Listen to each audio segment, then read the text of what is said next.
A ver, yo me parece interesante remirar un poco las dos sentencias del Tribunal Constitucional a propósito de controles que se hicieron en su momento al convenio 169.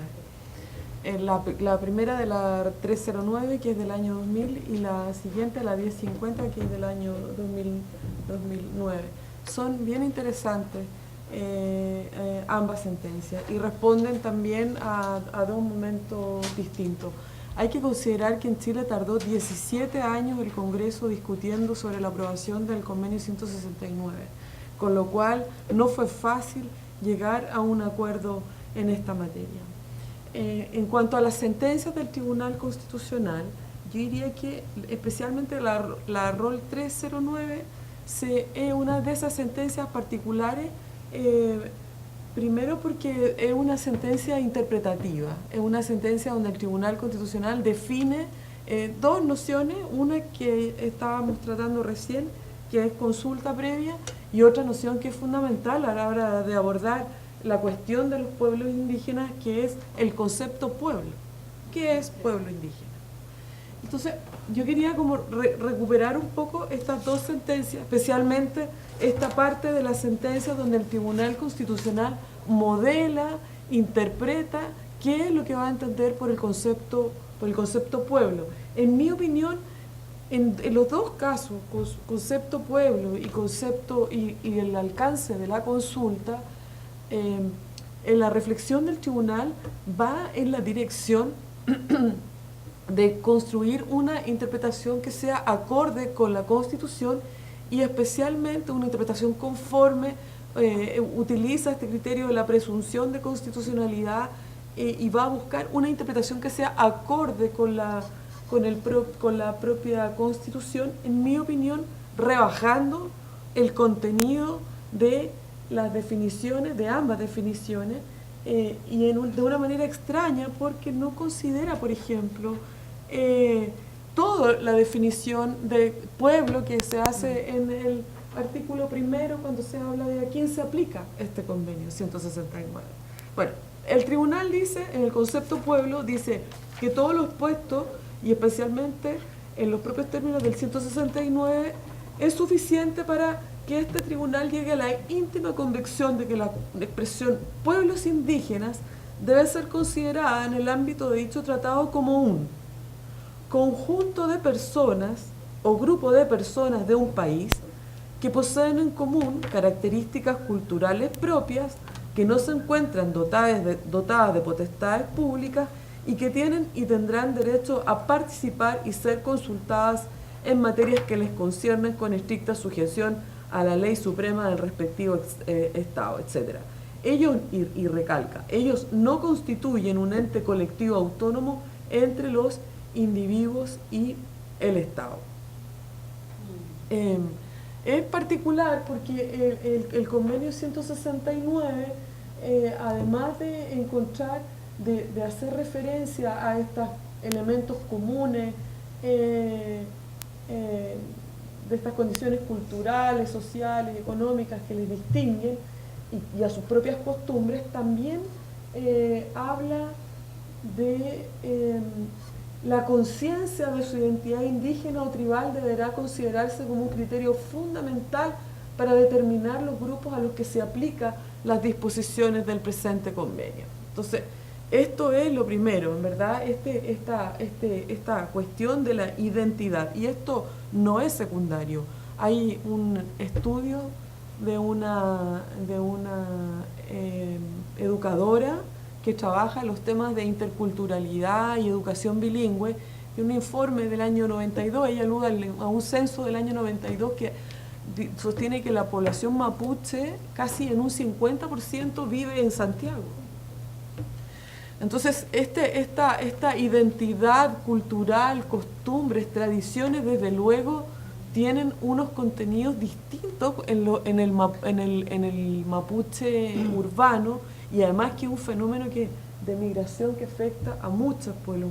no solo al pueblo mapuche en Chile, también en otros países, en México, en muchos otros lugares se produce este fenómeno de la migración. Así que es bien acotada la definición del Tribunal Constitucional. Además, después de esta definición, hay también opiniones de la Comisión de Expertos de la OIT que hablan de los derechos de esta definición de pueblos indígenas y reconoce la continuidad histórica, es decir, son sociedades anteriores a la conquista o a la colonización, habla de una conexión territorial de instituciones políticas, culturales, económicas y sociales, y especialmente le da relevancia a este contenido subjetivo de la identidad del ser pueblo mapuche. Hace tiempo atrás tuve también la oportunidad de estar en otra mesa donde expuso Antonio Rejola, que venía de trabajar en la OIT, que fue asesora en estas en materias indígenas de Insulza, cuando estaba, está todavía a cargo de la OEA, ya lo está ya, está de salida, dijéramos. Y ella decía, por ejemplo, que había hecho un estudio de todos los proyectos de ley, y yo tengo también varios, pero ella los revisó cada uno, y dice que todos los proyectos de ley sobre reconocimiento de pueblos indígenas han llegado, los mensajes han llegado con propuestas normativas tipo se reconoce, ¿no es cierto?, la existencia de pueblos indígenas, originarios, etc. Y donde va a naufragar el proyecto es en el concepto pueblo. El concepto pueblo es el que ha salido sistemáticamente de todos los proyectos de ley que han llegado al Congreso para analizar la posibilidad del reconocimiento de los pueblos indígenas en nuestro país. Ahora, este concepto también de pueblos indígenas, yo creo que en verdad si uno hiciera un estudio comparado de las constituciones latinoamericanas, solo a propósito del concepto pueblo y dónde está ubicado este reconocimiento, uno podría encontrar cosas muy interesantes. Por ejemplo, que Guatemala, teniendo casi 60% de la población de origen indígena, además con altísimos índices de pobreza, se consideran pobres casi el 60% de esa población, siendo extremadamente pobre entre el 5 y el 10%, es decir, de una pobreza extrema. En Guatemala, por ejemplo, la Constitución no reconoce y no involucra la noción pueblo en su Constitución. Y eso es particular considerando, pienso, todos los que hemos ido a Guatemala, vemos la presencia del mundo indígena en el país entero. Y no hay ninguna referencia al concepto pueblo, comunidades, y otro tipo de expresiones se usan en la Constitución, pero bien adelante, no en los artículos primeros, no en la primera parte, dijéramos. Para que nos hagamos una idea, aparece la noción, aparece reconocimiento, ¿no es cierto? Dice el artículo 58, se reconoce el derecho de las personas y de las comunidades a su identidad cultural de acuerdo a sus valores, a su lengua y a sus costumbres. 58. No estamos hablando, ¿no es cierto?, del reconocimiento de la identidad multicultural, plurilingüe, o el reconocimiento de una identidad muy anclada en los pueblos originarios. Nada de eso. Luego, yo miraba, por ejemplo, hay un libro que es muy interesante, muy completo, de Gonzalo Aguilar, Sandra Lafosse, Hugo Rojas y Rebeca Stewart, donde ellos hacen un cuadro muy interesante donde aparece, ¿no es cierto?, qué constituciones reconocen pueblo, diversidad cultural, tierras, territorios, etc. Entonces, por ejemplo, la noción pueblo aparece en varias constituciones, en Argentina, en Bolivia, Ecuador, México, por supuesto, Nicaragua, Paraguay, Venezuela. No obstante, no todas aparecen en el reconocimiento, donde se define la identidad nacional. A mí me llama la atención, por ejemplo, que estos reconocimientos vienen más adelante, y yo creo que eso no es secundario. No. Eso habla o tiene consecuencias normativas también en el tratamiento de la situación de los pueblos indígenas, que no presenta problema en casi ninguno de las constituciones que reconoce comunidades, pueblos indígenas, diversidad cultural. idiomas y lenguas indígenas. Yo diría que esos son los más pacíficos, los que generarían menos problemas. De ahí en adelante empezamos ya con mayor dificultad efectivamente por las consecuencias que tiene el reconocimiento de derechos de la noción pueblo. También lo vimos en el Estatuto de Cataluña, ahora recientemente, ese concepto pueblo catalán también generó, ¿no es cierto?, una interpretación del Tribunal Constitucional para decir momento, que pueblo no es cualquier cosa, no se dirige, no va hacia la autodeterminación. Y el Tribunal Constitucional manifiesta su preocupación en reafirmar esto no conduce hacia la autonomía y en mi opinión omite, de una manera que no comprendo, por qué se emite este concepto subjetivo de la pertenencia el sentirse como perteneciente a los pueblos indígenas. La colega ya comentó todo lo que ocurre por su parte con la consulta, pero yo quisiera agregar también otro elemento para problematizar también esta consulta y su tratamiento por el Tribunal Constitucional. El Tribunal, yo creo que ya no lo va a hacer más, porque yo pienso que sabe que uno lo lee y que trata de buscar la coherencia de la doctrina, no uno, digamos, que lo leemos, que estamos pendientes de los conceptos que va desarrollando. Con la consulta previa también hay un par de problemas. Bien, en esa sentencia, la 309, el tribunal, aparte de una sentencia interpretativa en el concepto pueblo, y no solo en el concepto pueblo, en el alcance de la consulta, perdón, me olvidaba de eso, en relación a la consulta, dice el tribunal que ha de entenderse, ¿no es cierto?, que la finalidad de la consulta es la de llegar a un acuerdo acerca de las medidas propuestas. No importa una negociación obligatoria, sino que constituye una forma de recabar opinión, misma que no resultará vinculante ni afectará las atribuciones privativas de las autoridades que esta Constitución Política de la República establece. Entonces, claramente limita también el alcance que pueda tener la consulta, que ojo, son dos cuestiones bien complejas también en el derecho comparado, en ese artículo Gargarella sobre la sala de máquinas que habla, ¿no es cierto?, de muchos catálogos de derechos muy ambiciosos, pero que no controlan el presidencialismo que ha caracterizado las constituciones latinoamericanas. Hace referencia a los temas ambientales con pueblos indígenas, en el caso del Ecuador, que es mucho más, que es garantista en este sentido, pero que da juego también para que el presidente introduzca, si es necesario, limitaciones, porque a fin de cuentas ahí hay recursos naturales y eso también tiene que ver con el gasto social, en fin, hay un interés público en esa cuestión. Bueno, a propósito de esta sentencia también de la 309, el tribunal dice otra cosa que es interesante, que no solo aplicable al 169, que es esta distinción entre normas autoejecutables y normas no autoejecutables. Y entonces que el tribunal dice pues que considera que dos hipótesis del convenio 169 en el caso de la consulta previa son autoejecutables, por tanto dice no requieren desarrollo legislativo, ingresan automáticamente al ordenamiento desde el momento en que la consulta, entra en vigencia el convenio 169, e incluso habla de que esta fuerza normativa del tratado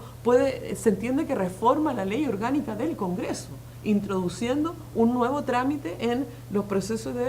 de aprobación de las leyes, a propósito de cuando la ley requiere una consulta. Bien. Eso lo dice por allá, por el año 2000, y después en el año más adelante precisa sobre cuándo se va a pronunciar o no sobre las normas autoejecutables, y básicamente deja instalada esta doctrina que nosotros apuntamos, decimos, bueno, norma autoejecutable, no requiere desarrollo normativo, norma no autoejecutable requiere un desarrollo normativo para ser exigible en el ordenamiento interno y reconoce que la consulta en dos hipótesis, cuando tiene que ver con medidas legislativas que afecten pueblos indígenas o medidas administrativas que afecten también pueblos indígenas, en las dos hipótesis esa consulta es autoejecutable. Bien, más adelante entonces, entendiendo esta doctrina que desarrolla el Tribunal Constitucional, más adelante, ¿no es cierto?, en el año 2013, ustedes se recordarán que se dicta una sentencia a propósito del control de constitucionalidad de una reforma parcial a la ley de pesca. Y en el contexto de esa discusión de la reforma a la ley de pesca, una de las cuestiones que se le plantea al Tribunal Constitucional, lo requirente, es que esa reforma es inconstitucional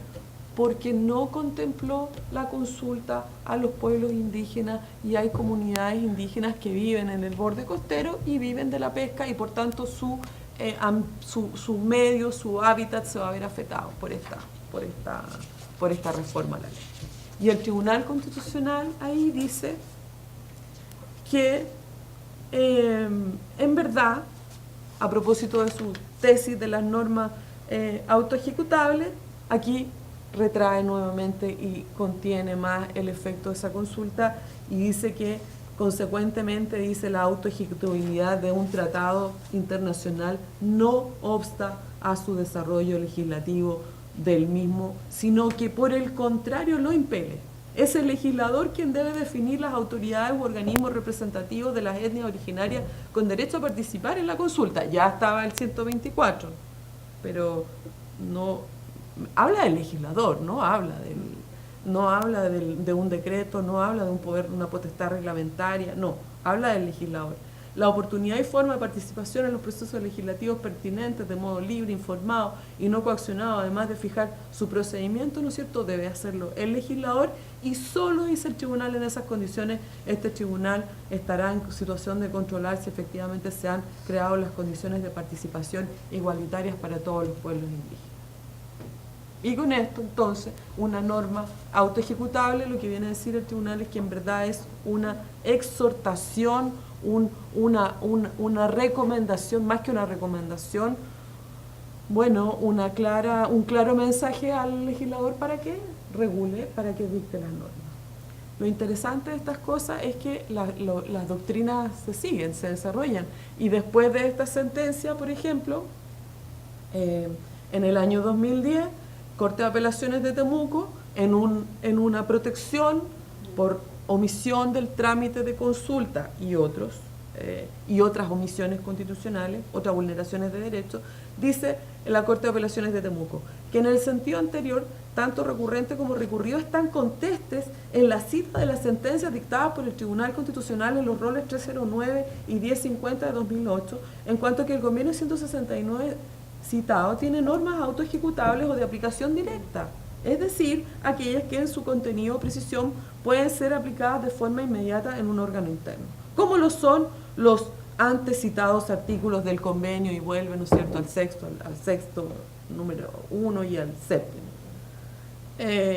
Y con eso, entonces, la Corte de Apelaciones sigue esta doctrina que después el tribunal, en verdad, abandona. Bueno, ¿qué decir sobre esta materia?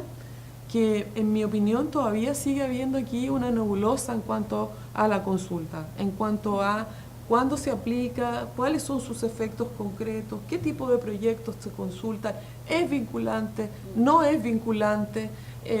Yo tengo también, esta es mi opinión, en el caso de desarrollo de proyectos ambientales que afecten a comunidades indígenas, no solo debiera consultarse comunidades indígenas, también debiera consultarse a la población no indígena, que también se pudiera ver afectada por especialmente comunidades indígenas si es en el entorno de su territorio, pero ¿por qué no también a las otras ciudadanos, a las otras personas que de alguna manera también puedan ver afectados sus propios derechos a un medio ambiente sano, a un desarrollo sostenible, etcétera. Bien, con esto lo que no quisiera extenderme más allá, igual ya llevo buenos un 20 buen rato, minutos, sí. ya llevo los 20 minutos, pero decir, bueno, esto, que no se ve, no se aprecia todavía una doctrina clara en esta materia, y me imagino que en la práctica de aplicación de los reglamentos del 66 uno va a seguir viendo todavía cuestionamientos a la legitimidad y si acaso ese reglamento se hizo en consulta o no se hizo en consulta. O sea, sería bueno que el constituyente derivado en esta materia se pronunciara y planteara una definición clara y un reconocimiento en definitiva a los pueblos indígenas, y que derivara o delegara en el legislador esta regulación de la consulta, por supuesto con participación de los pueblos indígenas. Ahí está, gracias.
El decreto 66 intentó recoger el espíritu de las normas internacionales, estableciendo que la consulta se hacía a través de las instituciones representativas, sean nacionales, regionales o locales, y también a las organizaciones que estaban reconocidas bajo la ley indígena. Pero si bien en principio uno lee esta norma y parece que es igual a la anterior, introduce el término tales como, entendiéndose que todas estas instituciones que menciona son solamente a modo ejemplificativo y no taxativo, y que pueden participar otras instituciones. Ahora, pese a ello, yo entré al sistema web de la consulta indígena del gobierno y ahí hay una pregunta que dice, ¿quiénes pueden participar de la consulta? Y lo que encontré como respuesta es, todas las comunidades y asociaciones constituidas bajo el marco de la ley indígena correspondiente a los 9 pueblos reconocidos en esta normativa, y de igual forma se convoca a organizaciones tradicionales de dichos pueblos. O sea, no son siempre las instituciones tradicionales las que tienen que participar, sino son aquellas que son elegidas por el proceso propio interno de cada pueblo. O sea, yo creo que la intención fue buena, pero la forma en la cual se expresó no es la correcta ni la adecuada. Y lo mismo observo en el caso de la publicidad de la consulta, que cuando se hace la notificación a los pueblos que están registrados o constituidos bajo la ley indígena es a través de carta certificada, y sin embargo a los otros se hace solamente por comunicación en los medios masivos de comunicación. Ahora, en cuanto al último punto que voy a tratar, que es el de los principios que deben respetarse para la consulta previa, bueno, estos son establecidos como parámetros generales por la ley internacional o la normativa internacional y deben determinarse con flexibilidad de acuerdo a las circunstancias de cada uno de los países. Es así que se establecen que son como mínimo 4. La consulta debe ser previa, de buena fe, informada y culturalmente apropiada. Que sea previa significa que tiene que ser anterior a la adopción de la medida que le pudiera afectar al pueblo. Y en este caso el artículo 11 del decreto 66 establece que la misma debe llevarse a cabo con la debida antelación, debiendo realizarse siempre antes de la dictación de una medida administrativa. Y en el caso de que la medida sea legislativa, tiene que ser o antes de la presentación del proyecto al Congreso o antes de que el mensaje sea enviado por el presidente de la República al Congreso. Los plazos que establecen yo los considero exiguos, son 125 días hábiles para terminar la consulta, son unos 25 por etapa, pero tiene una salvedad de que los mismos pueden ser ampliados siempre que en la primera etapa de la consulta, es decir, de la planificación, se haya expresado con causa por qué se necesita tener más plazo para tomar las decisiones. En el caso del principio de buena fe, las consultas deben desarrollarse en un clima de confianza mutua, según lo expresa el Comité Tripartito de la OIT. Por eso se torna necesario que los pueblos reconozcan a las instituciones y procuren llevar a un acuerdo con la debida diligencia. Asimismo, tiene que observarse si el diálogo es verdadero o simplemente es para cumplir con las formalidades, porque debemos recordar que la finalidad era llegar al consentimiento de los pueblos. La Comisión Interamericana sobre este punto ha señalado que la buena fe es incompatible con prácticas tales como los intentos de desintegración de la cohesión social de los pueblos a través de la corrupción de líderes comunales o el establecimiento de liderazgos paralelos, así también como con las negociaciones directas con miembros individuales de las comunidades, prácticas todas que contrarían los estándares internacionales. La consulta debe ser informada. Se debe entregar toda la información relevante de manera comprensible y, si fuera necesario, en el idioma de los pueblos para que puedan entender la cabalidad. Por último, la consulta tiene que ser culturalmente apropiada. O sea, el proceso por el cual se planifica la consulta tiene que ser respetar las costumbres y tradiciones de los pueblos indígenas. La Corte Interamericana en Saramacca versus Surinam también expresa que las consultas tienen que realizarse a través de procedimientos culturalmente adecuados y de conformidad con las propias tradiciones indígenas. Y esto también lo relaciono y lo vinculo con los plazos nuevamente, que desde mi punto de vista no deben ser iguales, no pueden ser iguales para todos los pueblos porque ellos tienen distintas formas de tomar sus decisiones, por lo cual debería adaptarse a la idiosincrasia de cada uno de ellos y a su forma cultural de tomar las decisiones. Ya finalizando la intervención, considero importante destacar que cada uno de estos elementos revisados, aunque sea someramente y rápidamente, es primordial para que el proceso de consulta cumpla con el fin propuesto, que es llegar al acuerdo o conseguir el consentimiento sobre la medida consultada y que la misma tenga validez y legitimidad. En Chile, pese a haber tenido la oportunidad de mejorar la reglamentación interna para la realización de consultas, el decreto 66 que se aplica actualmente no recogió los reclamos esgrimidos por los diferentes representantes de los pueblos, ni tampoco todas las observaciones, recogió solo algunas que le habían hecho el Comité de Recomendaciones de la OIT y el consultor James Anaya, y tampoco todas las indicaciones que le habían hecho el Instituto Nacional de Derechos Humanos. Por lo menos, entonces, en alguno de los puntos revisados y que pude exponer, no se ajusta completamente a las recomendaciones y estándares internacionales. Por lo tanto, presumo que la normativa de este decreto y su aplicación para la realización de las consultas no significaría el fin de la judicialización de los proyectos que se desarrollan en territorio indígena y, por lo tanto, nuevamente va a ser el Poder Judicial el que va a tener que responder a los pueblos originarios ante los reclamos que se presenten por no respetar el derecho a la consulta y, en consecuencia, ver afectados sus derechos. Sumado a ello, la jurisprudencia sigue proliferando de manera dispar, no con uniformidad de criterios, lo que provoca que no exista certeza jurídica sobre los casos que llegan al sistema judicial, ni para los pueblos, ni tampoco para los privados que quieren invertir en un proyecto en territorio indígena. Y ya mirando un poco más lejos, si los reclamos de estos pueblos se logran vincular con la violación de los derechos establecidos en la Convención Americana, se abriría la posibilidad de que algunos de estos casos lleguen a la Corte Interamericana de Derechos Humanos. Gracias.